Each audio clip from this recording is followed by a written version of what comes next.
Have you ever noticed this weird thing? The bigger the explanation gets, the less it seems to match real life.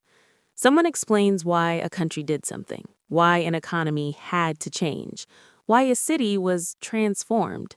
And you're sitting there thinking, okay, but that's not how it felt. That's not what I saw. That's not what happened to people I actually know. Things start to sound upside down, backwards, clean in a way real life never is. That feeling isn't stupidity, it's not ignorance, and it's not you missing the bigger picture. It's something else entirely. Here's the problem. When people explain big events, they usually start far away from where life is actually lived. They talk from 30,000 feet up. From that height, everything looks smooth, neat, logical. Lines go up, maps make sense, decisions look necessary. But nobody lives at 30,000 feet. People live on the ground. And when you explain ground-level life using sky-level logic, things start to feel wrong. Let me put it this way. Imagine someone explaining traffic. From far away, traffic is just flow. Cars move here, they stop there. It's efficient or inefficient. But if you're sitting in the car, traffic isn't flow.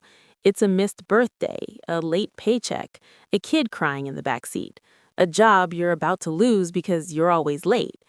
Now imagine someone saying, yes, but overall, traffic improvements benefited the city. Both things can be true, but if you only talk about one of them, the other one doesn't disappear. It just gets erased. And erased experiences have a way of coming back angry. This is why big explanations so often sound cold, not because they're evil, not because they're lying, but because they're answering a different question. Most people want to know, what did this mean for people? Big explanations answer, what did this mean for systems? Those aren't the same thing. Here's where it really gets twisted. When someone talks about a big success, a boom, a transformation, progress, and another person talks about harm or loss from the same event, people assume one of them must be wrong. But that's not how reality works. Reality doesn't pick one scale. Reality stacks them. Something can be good in the distance and brutal up close. A project can make a city richer and make thousands of people poorer. A policy can stabilize a country and wreck families. A decision can look smart on paper and feel insane in a living room. When explanations ignore that, people start to feel gaslit. They hear, this was necessary, this was progress, this worked, and they think, then why does it feel like it worked on me? That's where distrust starts. Not because people hate facts, but because they hate being told their lived experience doesn't count. Now, here's the really important part. This doesn't mean big explanations are useless.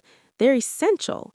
If all you ever look at is close-up experience, you miss patterns, you miss trade-offs, you miss why certain choices were even on the table.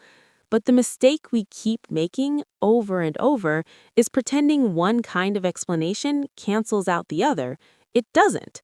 A wide view doesn't invalidate a close view, and a close view doesn't disprove the wide.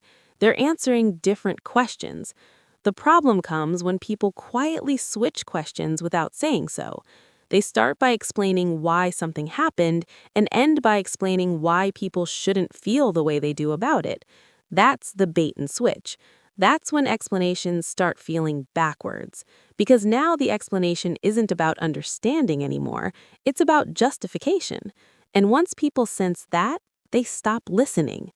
This is why so many arguments today feel like people talking past each other. One person says, look at the overall outcome. Another says, look at what it did to us.